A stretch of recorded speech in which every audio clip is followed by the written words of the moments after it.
Hello, everyone. Welcome to another edition of our Ask Mike segments. It's the postseason now, so a lot to talk about, reflect on. Are you ready for some postseason basketball? Sure. It's the best time of the year. The rest of this stuff's window dressing. This is the real thing. There it is. Yeah, March Madness, where all the magic happens. All right, let's get to a bunch of questions from you guys this week. Our first one is more of an observation from David Pearson, who says, as awful as we were and as great as Tennessee shot the ball, especially the first half, is actually encouraging to me that we only lost by 4 at Tennessee. Well, let me tell you my Tennessee story, and then we'll get you involved Okay. in this. Okay, so we have people everywhere, scattered all over the place over the weekend, and my job was to shoot the doubleheader baseball game. I'm talking tripod up on the little platform that they have Bud Walton shooting. I do that sometimes. But the basketball game started at 11. Yeah, it was early. The baseball game wasn't till noon, so I got there early, got everything set up, went up to the press box, and watched the first half of the Tennessee game on the TV set, TV monitor in the press box. And we all know what happened. Tennessee hits like 9 3-pointers in the first half, and they're like insane. They're normally a very average three-point shooting team, and I'm thinking, well, Arkansas is done for.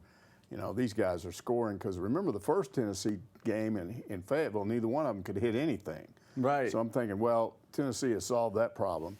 So I got to go down and shoot the second half, or the first, really got to shoot both games, but I'm shooting the first doubleheader baseball game. And I've been down there almost an hour, and I started hearing these fans around me saying things like, hey, it's a 7-point game. And I knew what they were talking about. And I thought, wow, how did that happen? Hey, it's a 4-point game. And then somebody said, it's a 2-point game. So when it was over and in between innings, I had to bring the card, little chip thing that we shoot on. I had to bring it back here and give it to Alyssa. And when I got back, I found out, okay, they lost by 4. So I don't know really what happened. I've been so busy since then, I have not had time to sit down and look at it. But you were there. I was there. So yeah.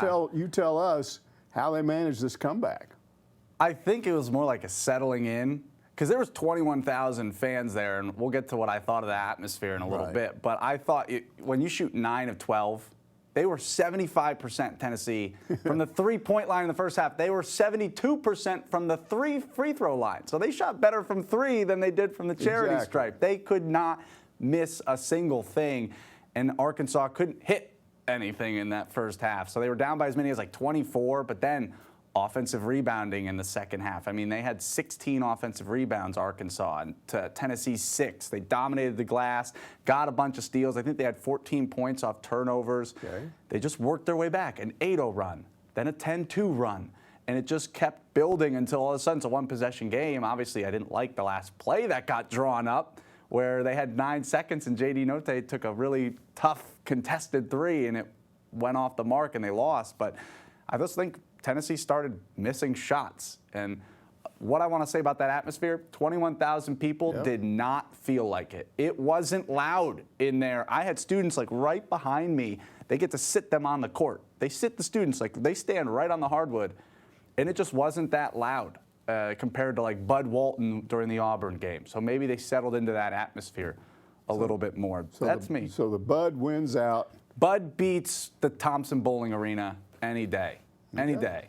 Although nice. I do like the checkers on the sides. I do like that. As a result, even though they lost that game, we see they've moved up a spot in the AP poll. I think they moved down one. I thought they 14 to 15. I thought they maybe I'm looking at the wrong poll. I thought there they were 16-1. But anyway, not a disaster.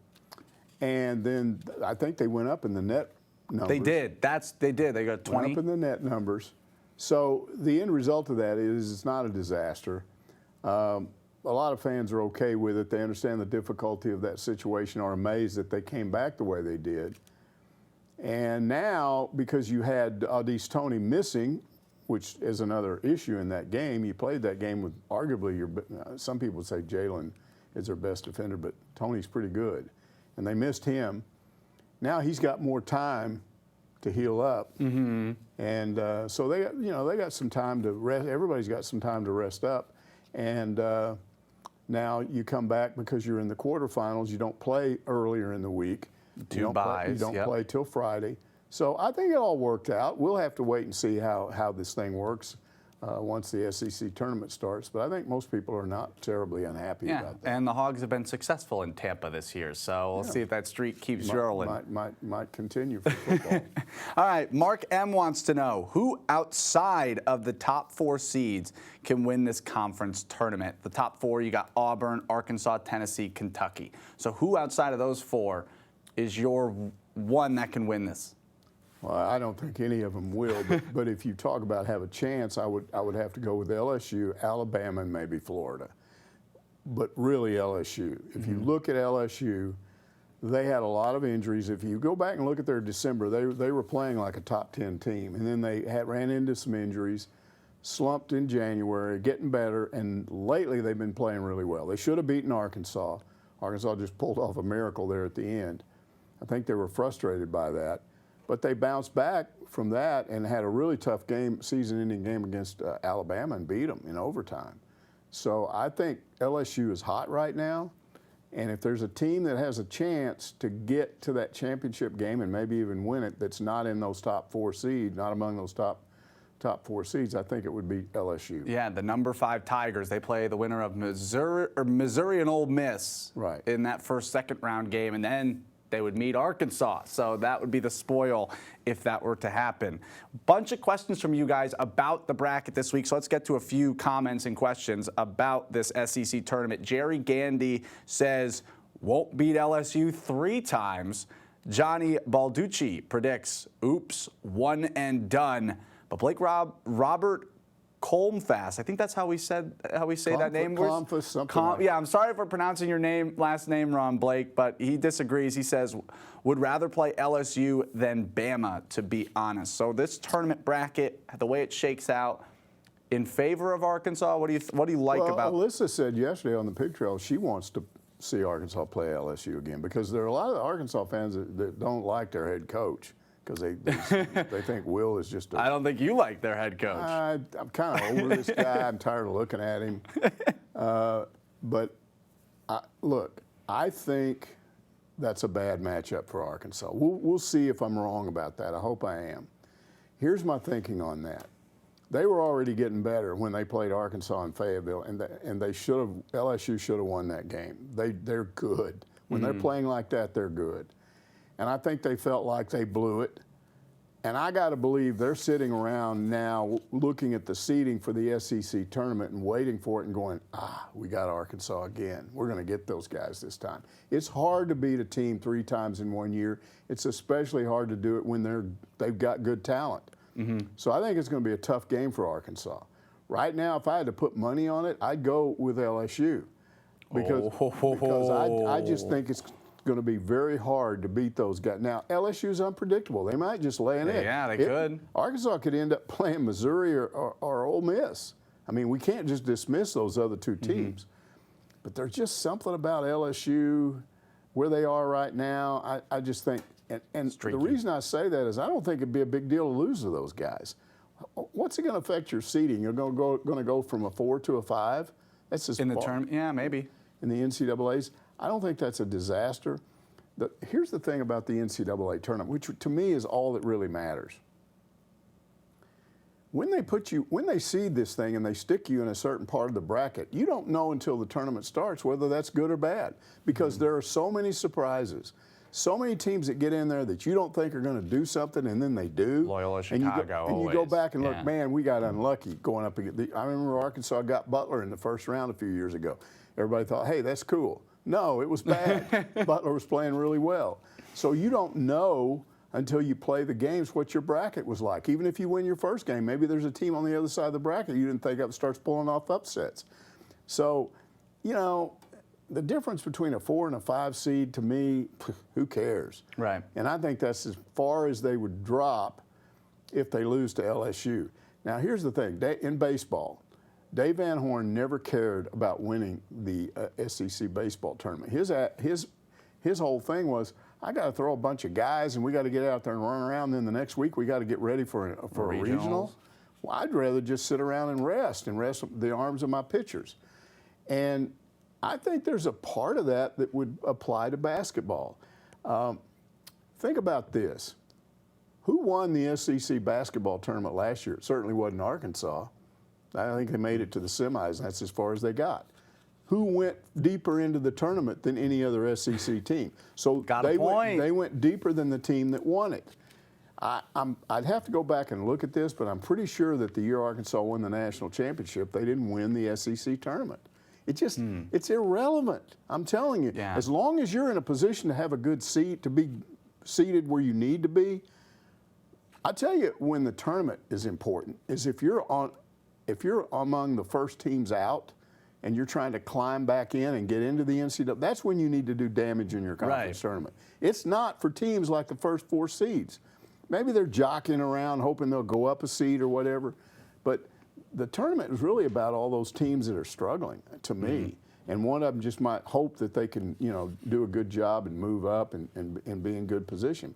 So I don't want to throw cold water on the SEC tournament. I don't think anybody wants to lose it or see Arkansas lose it, but I just don't care what happens. Yeah, there's more important things on the other side. Look at baseball last year. Arkansas wins its first ever SEC. I think Dave Van Horn went, okay, we're good enough this year. Let's win it once, just so I can say we did it. So they go and they win it, and they won the regular season and the tournament, which is a big deal. But then what happens? They don't get out of a super. They don't go to Omaha. And there have been plenty of every other year that they went to Omaha, they didn't win the SEC tournament. So that's sort of my attitude about this in basketball. Maybe we'll treat it as a tune-up game in terms of the big dance. All right, WooPig348 says, there's just no quit in this basketball team. They've shown all year, but it was highlighted in this week's games, especially Tennessee. It's one of the scrappiest, most resilient Arkansas teams that I can recall. What are your thoughts? Do they remind you of any past teams in that respect? Yeah, I could go back and name some teams under Eddie and some teams under Nolan, but I don't think there's any point in doing that. All you have to do is go back to last year, because last year's team was very much like this year's team. I went back and looked. Last year, Arkansas lost 4 of 5 games in early January and then went 15-3 after that. Think about that. They got 1 game short of the Final Four and went to the Elite 8. And they had some close games. They beat Auburn by 2 points, Kentucky at Kentucky by a point, Texas Tech and ORU in the tournament by 2 points. Yeah. That's what this team has done. So when you talk about scrappy, it looks like to me we're seeing a trend here with Musselman's teams. I even think that first team, the season got killed on them. If you remember, they won their first SEC tournament game, and then we had COVID. And there were a lot of people that felt like they had a struggle in January with that team, but then they were on a roll. And I just think what we're seeing is Musselman coached teams come around at the time that you need to come around, and basically LSU is doing that too. They waited longer. But to me, those teams that start peaking about this time of year are more dangerous. Yeah, that's kind of the story as it goes. You want to hit your stride when it matters most, and certainly Eric Musselman's teams have proved that. Alex for Hogs 88 says, we've encountered some salty fan bases on Twitter during our run of winning 14 of 16. And that was before the Auburn game. was salty, Tennessee was salty, Kentucky was salty, LSU salty. Out of all of those, who was the saltiest? Who was if people don't know the word like salty, I think it's just a more upset. They troll you on social media. That's what the saltiness means. They're upset. Yeah, so if you ever get on the wrong side of Kentucky's basketball fan base, they're salty. I made them mad a few years ago. I'm not going to get into what it was, but I mean, I was getting like 15 Twitter things a day. Just kept coming at you? I just ignored it. I never paid it. And the guy, some guy on a radio station tried to get me to come on there and answer a bunch of these questions. I said, I'm not talking to you. I don't care. I cover Arkansas. I don't cover Kentucky. I don't care what your fans think.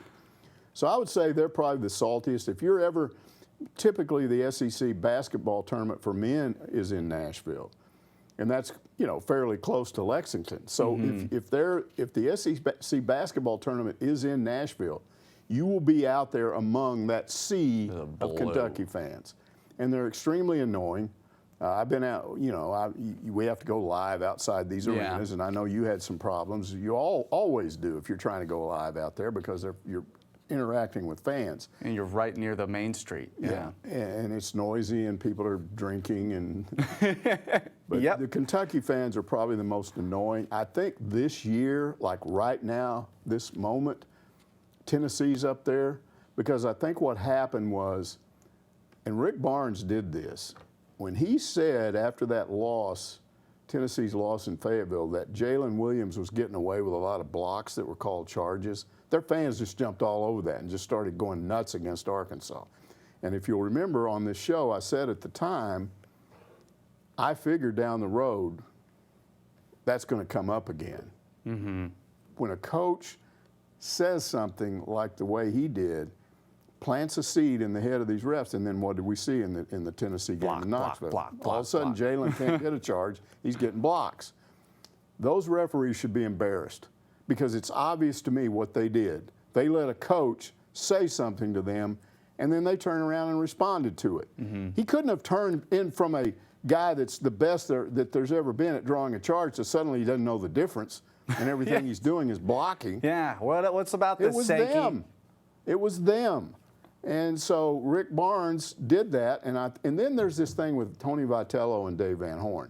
Remember Van Horn made this statement? Year. He made some statement before the season about he doesn't like to play teams where they sit around and just chatter all the time and say terrible things from the dugout and you know, bad sportsmanship out on the field. You know, guy hits a home run, goes by the pitcher's mound and kind of gestures or whatever. He doesn't like to play teams like that. And I guess Tennessee thought he was talking about them. He wasn't. He was talking about Ole Miss, because their head coach and Dave don't get along very well. So these Tennessee fans thought Van Horn was talking about them, and they started going off on him on Twitter and Facebook and everything. And then there's the whole Vitello thing, but there's no way to fuel that right now, because Arkansas is not scheduled to play Tennessee in the regular season. The only way they'll play in baseball is if, I don't think it would happen in a super regional. It can happen in a regional the way they seed. Could possibly, if Arkansas didn't have a good season, they could end up in a super in Knoxville, but would be more likely the College World Series. Right. I don't think there's a real likelihood that Arkansas will play Tennessee this year. In baseball, basketball, the only way they play in the SEC basketball tournament is if they both make it to the championship game, and I don't think that's going to happen. And then the only way they play in the NCAA tournament, you would have to get past the. You'd have to go pretty far. Sweet 16, I think, is the earliest something like that might happen. So, I guess what I'm saying is, I think right now at this moment in time, Tennessee is chippy. Their fans are chippy toward Arkansas. I think I don't know if that will continue, but I don't think it's going to get fueled, because I don't think they're going to play each other again. All I know is everybody's chippy on social media. Every fan base has an opinion. This would be worse than normal, but I still have to go back to Kentucky. Schmoove1 says, so excited about the progress that we've seen in basketball over the last 3 years. Does Muss have what it takes to make us a destination for elite talent over the next several years, like Coach K did for Duke for 40-plus years? Is that even a thing for a coach to remain with a program that long anymore? Good question. Yeah, I do think there's plenty of evidence to suggest that as long as he's at Arkansas, recruiting is probably going to get better. We've seen two 5-stars coming in, yeah. Yeah. And here's the thing. This is what we need to talk about here with regard to future recruiting. You had these games. You had the Auburn game in Bud Walton. You had the Kentucky game in Bud Walton. You had the Tennessee game in Bud Walton. You had the LSU game in Bud Walton. All of those were big draw games on television. And all of a sudden, it showed the atmosphere at Bud Walton all over the country. And you've got people now talking about it that weren't familiar with Bud Walton. We've got all of these national basketball writers. You'll see it. You'll see a thing on Twitter where they're showing photos of 4 arenas, which is the best, and Bud Walton suddenly in there. So this spreads your recruiting message outward and reaches a larger recruiting base. So I don't see any way that his recruiting is going to go down. It's only going to get better. Now, the issue is, how long does he stay? Certainly not 40 years, because he was 50 when he was hired, 50-something. He's not going to be here when he's 90 years old. Eric Musselman, his name has been mentioned in conjunction with the Louisville job. And I'm pretty sure he's probably going to get interviewed for it. Now, will he just use that to get more money like he did last year? He got a raise? Maybe. Do I think he would leave this soon? It's hard to imagine him walking away from the number 2 recruiting class in the country. Just saying, well, nice job recruiting those guys, but now I'm going somewhere. For a Louisville team that he needs to build. Yeah. So I don't know that he's leaving this soon, But I do think 5 years might be enough, 6, 7, whatever. Here's the issue. Right now, it appears that he's on his way to building this program back up to where it was in the Nolan years, which was the peak. Eddie built it up to a certain level. Nolan took it to another level. So Musselman's getting it back up there again. If he leaves after 5, 6, 7 years, if the program is up there where it was, you know, you're preseason top 10 every year because people know they respect your program. You know, you got a shot at winning your conference every year. Maybe you win a national championship. Maybe you're up there in the Final Four 2 or 3 times. If you get to that level, then if Muss leaves, Hunter Yurachek is able to go out. He's got everybody's attention. Yeah, he's going to be able to get a suitable replacement. Here's what happened when Nolan left. Because of all the controversy and everything, Frank was hamstrung. You know who he had coming? Who is it? If you go from that moment, right after Nolan was fired, to today, the winningest coach during that stretch of years is Bill Self. And they had him. Really? And weren't allowed to hire him because if you fire a black coach, you got to hire a black coach. And so they got Stan Heath, and Bill Self didn't come. You don't have all that controversy now. So what I'm saying is, look at what they were about able to do there. You lose Nolan, but you can get Bill Self. Well, I got to believe this time, if Muss leaves 5, 6, 7 years now, or however long it is, they're going to be able to go get somebody that can take the success that's there and continue it, because what we've got now, it took a long process to make this happen, but Arkansas has always been a basketball school. It's a football school too, but it's a basketball school. You've got an awesome arena. You got great students that get involved. You just said Arkansas students are better than Tennessee students. They were. This is a basketball school. It gives them something to do in the winter when the weather's yucky around here. The arena's great. So he's not going to have trouble, Hunter, if he's still the AD and whenever this happens, he's not going to have trouble going out and finding a suitable replacement for Musselman. The key to what's happening right now is that Muss has resurrected this program. And I was waiting for somebody to do it. I felt like it would happen.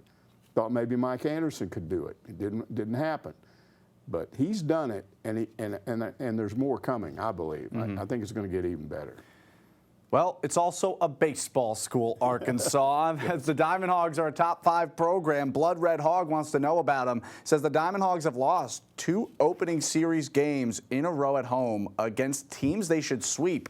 I think this will be a long season. I see issues with both pitching and hitting.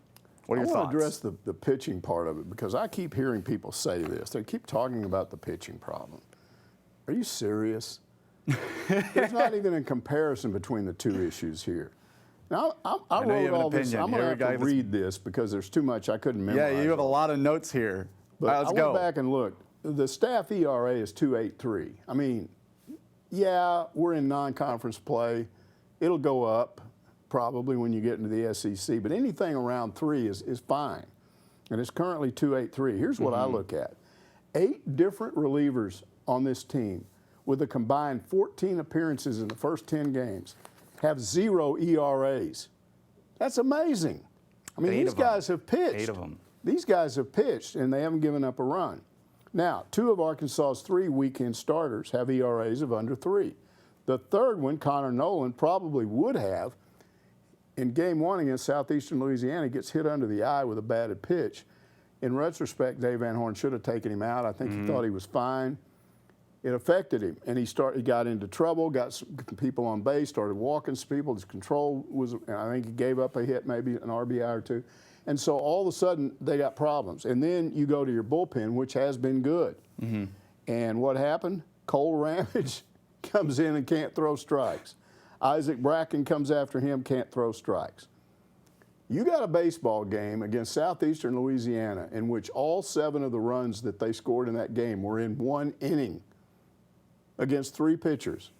And then after that, Austin Ledbetter and Evan Gray came in, and they didn't score. So they, in 8 of the 9 innings of that game, Arkansas pitching shut them out. It just all happened in 1 inning. And that's the only game this season where you can look at it, They played 10 games. That's the only game you can look at and say that pitching lost the game.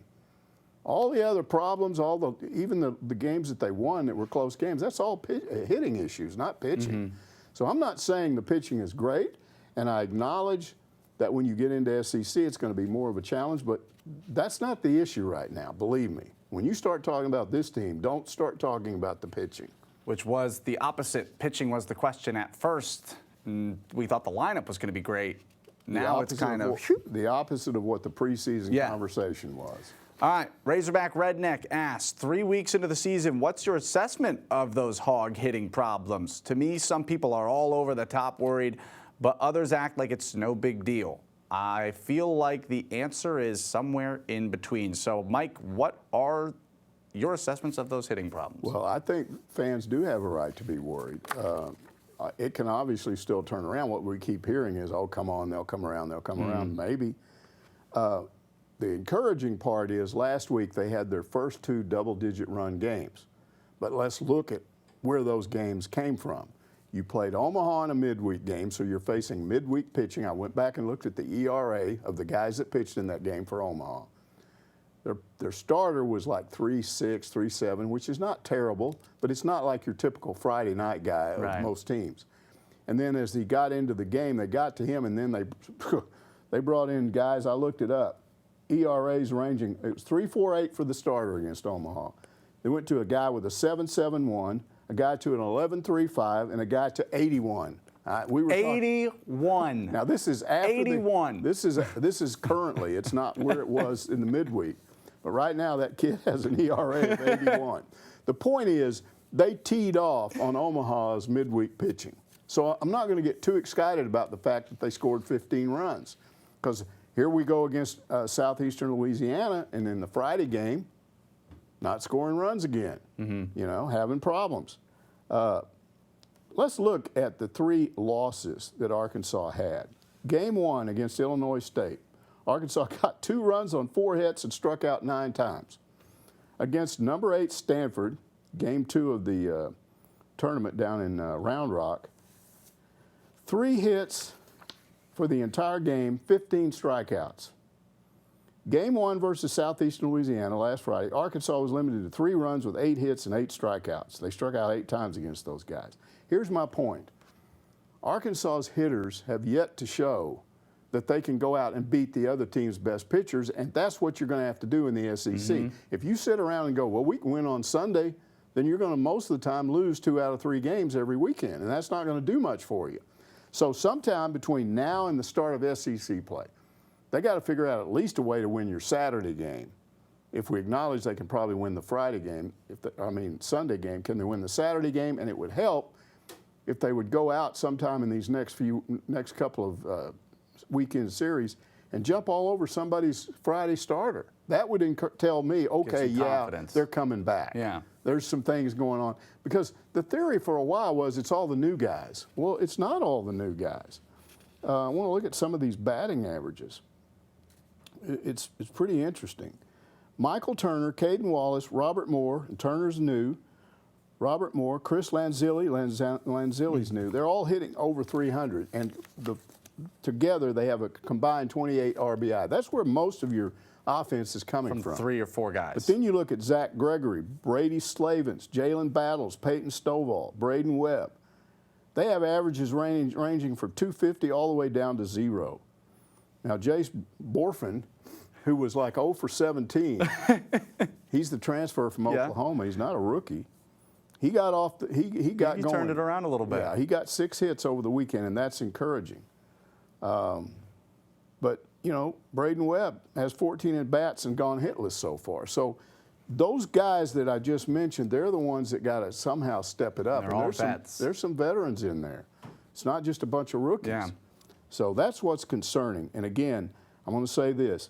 Pitching has carried this team in 5 of its 7 wins. 5 of the 7 wins are a result of pitching. And there you go. That's how you make an argument, right? You bring the facts. That's every stat you can imagine. An ERA of 81 down to a batting average of 0. Mike's going to give you the facts when he needs to prove a point. You should see the list. It's just covered in facts here. So maybe the hitters got to step up. All right, there's your answer. Football school, Arkansas is as well. We're hitting all three of these big sports. To football, TL Slayton wants to know, what did you think about Treylyn Burks' 40 time at the NFL Combine? Will a 4.55 hurt him in the draft? I'm going to divide the Combine into two segments. Now, let's deal with the first segment for the Combine. That would be the people with NFL teams, the people who are in charge of bringing in new players, making sure you get who you need, making sure you properly vetted them, you're drafting the right person. All the people of the various NFL teams that are involved in that process. Here's what the Combine is for them. They already have seen the video evidence of whoever they're looking at. They know what these guys have done on the college level. They've seen their statistics. They've looked at their statistics. What the Combine does is it tells them things like, okay, what's his actual 40 time? What's his hand size if he's a receiver? They ask him a lot of, they do other shuttle drills and things, and then they do interviews, and they kind of get an idea of, hey, if this guy's on our team, is he a meatball that we don't want to deal with, you know? So that's what the Combine is to those people. Now you got the people that kicked up the fuss. That would be the internet people. Always. These are NFL football fans who are already freaking out because, gosh, it's been a month since there was any football. So the Combine to them becomes an actual event, a sporting event. It's like a game. And especially if you let's say you're a Cleveland Browns fan. You're sitting there and maybe you're watching on TV. We need a receiver. Oh, we got to have this guy. And some guy runs a 4.29. Oh, that's the our guy. man. We got to draft that guy. They don't know anything about him, but they know about the 40 time. And then they are also the same people that if they are lucky enough to be, you know, and personally attending the draft, they're the guys up in the balcony that you always hear when they draft, the team drafts a guy and they're boo, boo. That's because the guy didn't run a 4.29, you know. It's the only stat they care about for some reason is the 40 times. I don't know why. So here's the thing about Burks. First of all, he'll run again at Pro Day at Arkansas. I'm sure he will have a better time. I'm almost certainly he will. But do we really need to know that about him? We've already watched him run past other secondaries. I mean, he's done this to some of the better secondaries in the SEC, which means best in the country. He's already proven he can get deep, get behind secondaries, catch the bomb. So I don't think there's any question about the guy's speed. He may not be a burner, but he's probably the fastest big receiver out there. And being physical as a receiver you're not going to get manhandled, you know, split out wide by a cornerback that's across from you, or you know, a defensive end, a stand-up outside linebacker. You're not going to get manhandled because he's a bigger guy. He's projected right now mid-first round. So what if the 4.55 drops him from 15th to 16th or 17th? That's the most I could see anything like that happening. What's the difference? It's not going to be a big difference in money. If I'm a guy in his shoes and I know I'm a first rounder, I'm just going to sit back and be cool with it. I'm going to get a certain amount of money. They know, they can look. There's I'm making money. The team. You know what you're going to make if you're drafted at a certain point. So I'm going to say, cool, I got this much money with my first contract. Your problem after that, if you look at the stats on new guys coming into the NFL, you don't want to be one of those guys that doesn't get a second contract. You know, if I'm him, I'm going, what's my second contract like? I want a good second contract. That's where you make your money. I want some big money there. And that's down the road. I can't sit here and tell you that Treylyn Burks is going to play in the NFL for 8 years. I don't know. He might not. But I don't think that 4.55 time has anything to do with No, I don't think so. That. NFL Combine doesn't simulate game form, but my friend who played for the Colts named Matt, he says the NFL stands for not for long because the average player lasts about 2 to 3 years in the league. And but Treylyn's not going to be a guy like that. He's a guy who's chasing a second contract if he can keep up what he needs to do. Not running a time at the Combine. No, that doesn't matter. 0.1 seconds not going to hurt the draft stock too much. All right, Lanny says, even though Treylyn Burks is gone, I feel good about Arkansas's wide receiver group. We'll get to see that super fast freshman from Fayetteville this spring, Isaiah Sategna. He was a blur in his high school games last fall. Yeah, he's not. You won't be seeing him in spring football. He's not enrolled. He's still a student at Fayetteville High School. Not an early enrollee. He's actually involved in track right now. So if you're one of these guys that likes fast receivers, Catch a meat. He put up a video of him. It looked like, to me, it was the 110 high hurdles. And he said something about his tweet that I think he ran a 14.1. He said it was into a headwind and it was the fastest time in the country so far. I haven't checked that out. I don't follow high school track. But I guess he's fast. He is. And he's coming in to join a wide receivers room that's pretty good. I mean, they got guys coming back that played well last year. They got another 4-star guy that was number 14 receiver in the country. He's a 4-star. They've got the kid from Oklahoma that was a 5-star out of high school. Receiver out of high school, yeah. Yeah, so Hazelwood. Yeah, Hazelwood. They're going to have a lot of guys in that room. And that's exciting because when you got a quarterback can throw the ball like KJ, now if they didn't have a good passing quarterback, that might be an issue. Yeah, wouldn't be a matter. Yeah. Well, he is quick. He was committed to, I think, Oregon and decommitted and went to the Hogs. So he'll be exciting to watch for a few years. I mean, you get him for 3 minimum if he wants to go to the draft, right? Exactly. All right, at Mousetown on Twitter wants to know, what's the #1 thing you will be watching when spring football starts, Mike? Backup quarterback. I don't think KJ is going to do much this spring. I don't think he has anything to prove. Years ago, I was on the Southwest Conference press tour, and we had a stop in Austin, and Fred Akers was their head coach at that time. And I asked him a question about 2 or 3 of their starters, and he looked at me and he said, spring football is not about those guys. They've already proven what they can do. They're not going to do much this spring.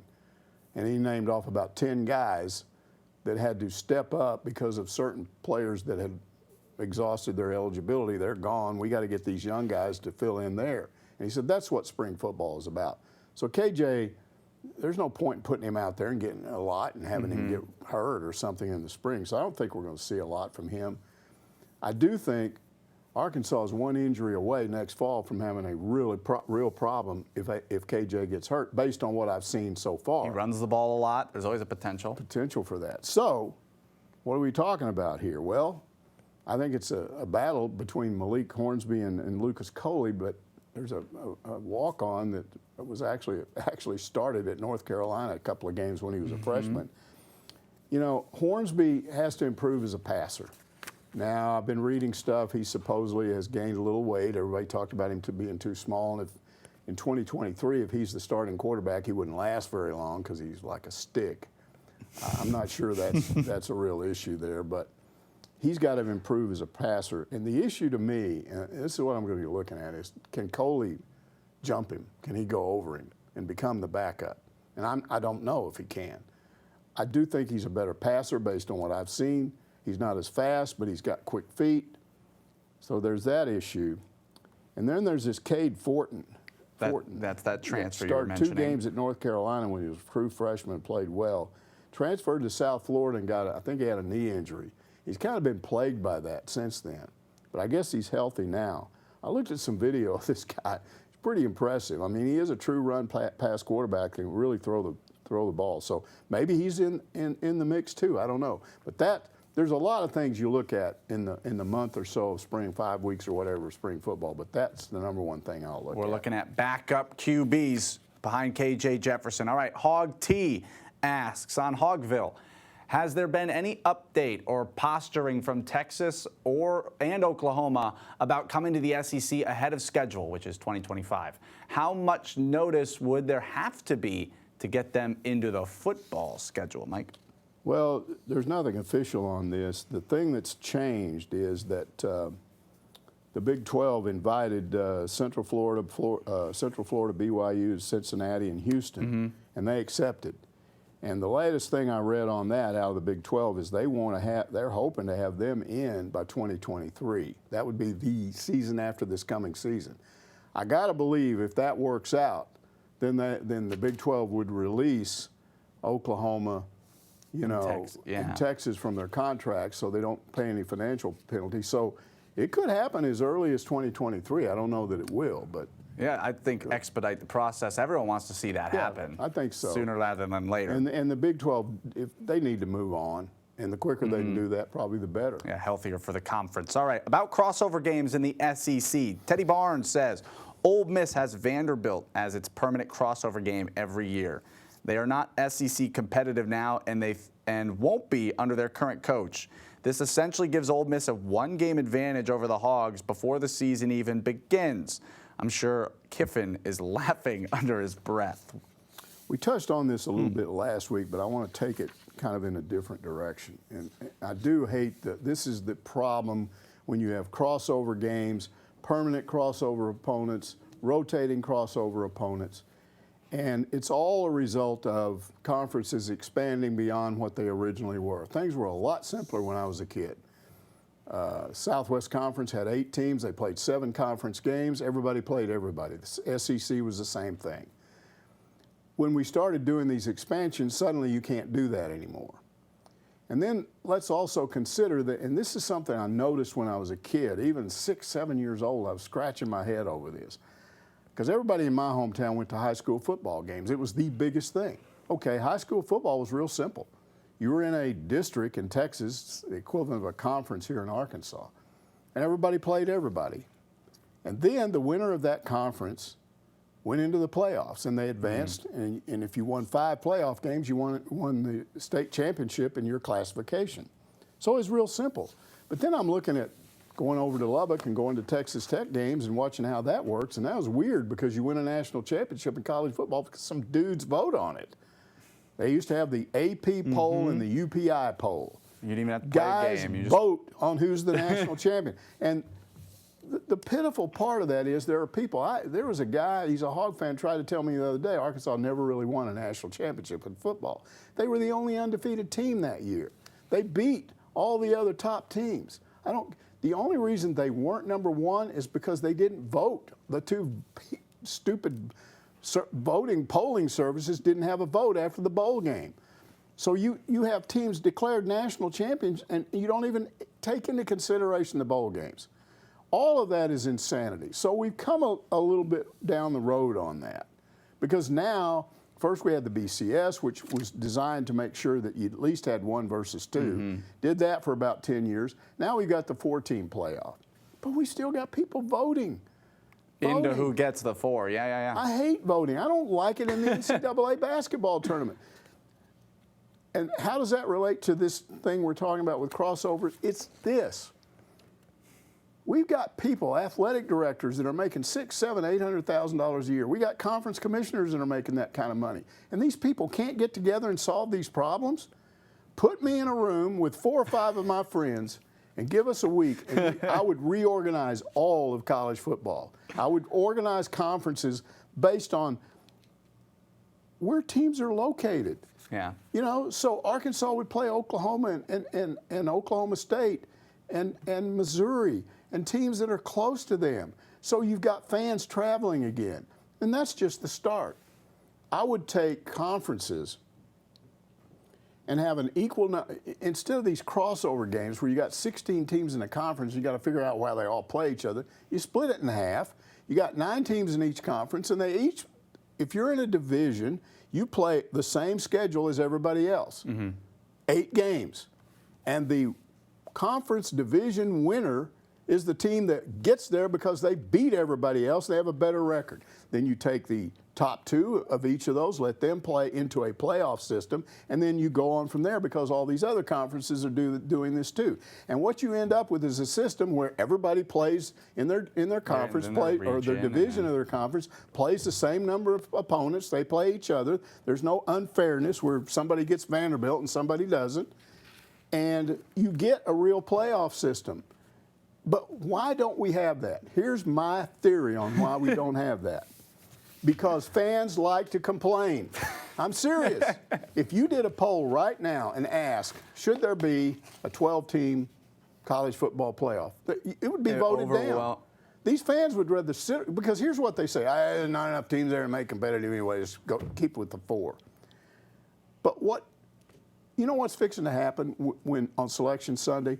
You're going to have fans complaining because their conference only got 3 teams in, where this conference over here got 5 teams in, and our team didn't get in, but that team did, but we really deserved. And you know what? They like doing that. They like complaining. Or getting angry. Well, if you fixed it, I've thought about this a lot. If you fixed it, and you could fix it, you could fix all of these problems. I mean, if we can invent atomic energy in this country, we can solve these stupid sports problems. They don't get solved because people don't want them solved. They would rather sit around and complain and say, well, golly, Ole Miss gets to play Vanderbilt every year and we don't. Well, you could fix that problem, like I just said, but it will never get fixed because there's no incentive to fix it because people would rather complain about it and let it be unfair. Commissioner Irwin. Commissioner that's Irwin. How I feel about that's that. it. We'll get him onto the whenever the NCAA dies, which seems like maybe one day it will. We'll get you on the board of the newest National Association for College Athletics. Feed us. You'd have to bring food in. Food and cookies, because Mike loves the cookies on game day. We'd have to have food, but I could solve all these problems in a week with the right people. All right, last question for our Ask Mike segment comes from @SGiles on Twitter, saying, my husband claims that the 77 Hogs were the best Arkansas football team of all time, but didn't win the national championship. He said it was Earl Campbell's fault. And I should ask you because you saw it. So I'm asking, Mike, what did you see? That was the 77 Arkansas-Texas game in Fayetteville. I did what I usually do, which was avoid the press box, too confining. So I'm down on the field, standing around all these photographers. I'm not shooting, but I'm in between all these guys that are, and we're on the north end zone. And Arkansas is playing Texas. Now, Monte Kiffin, who's Lane Kiffin's daddy, he was in his first year as Arkansas's defensive coordinator, and he was good.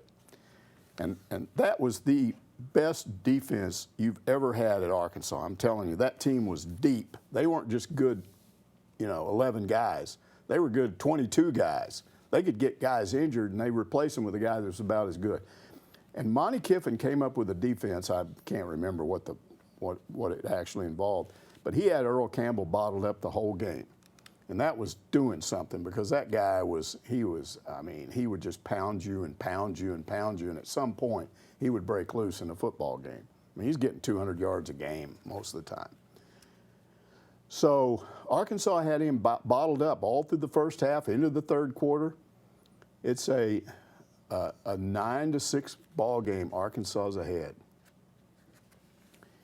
And all of a sudden, in the fourth quarter, Texas does kind of get a little bit into Arkansas territory. I'm going, uh-oh, what's going to happen here? And then I see this play where all of a sudden I see Earl Campbell out on the edge, but I'm going, he doesn't have the ball. What's going on here? Did he fumble? And I'm looking around because I can see his hands, and he doesn't have the football in his hands. I'm going, what's he doing out here? And all of a sudden he raises his hands up, catches a screen pass, and goes to the 2-yard line, bouncing off people. The guy next to me who knew about football, he's a photographer, he goes, what the hell was that? We'd never seen anything like that. Earl Campbell is not running as a running back, he's a receiver. Now, the thing about that is that possession, they scored. They ended up beating Arkansas, I think, 13-9 or whatever. And it did. It ended up costing Arkansas a national championship. But it's not just Earl Campbell. It's Darrell Royal. Because he did the same thing in the 69 game. He called a pass play when nobody expected him to do it, a low percentage play. That worked, which set up that last touchdown where they were able to beat Arkansas. So, yes, Earl Campbell did it, but Darrell Royal did it by calling a play nobody expected to be called. And, again, I quote the photographer, what the hell was that? It was amazing. We're like, God, what did I just see? And look at me. I'm sitting there going, wait, did he fumble? Did he fumble? He doesn't have the ball in his hands. What's going on? And then, troop, his hands. Earl Campbell once said that he had bricks for hands. So even he didn't believe he was a pass catcher. The one time it had to work had to be on the biggest stage. Wow, it was amazing. 77, and look how far plays have come since then, all the trickery we do now, and we see new things every day. Earl Campbell didn't need trickery, except that day he did. Thank you, everyone, for submitting all your questions to Ask Mike. We got the men's tournament next week, so keep us with all your questions on whatever happens with Arkansas over in Tampa. That'll wrap things up. We'll be back next Monday.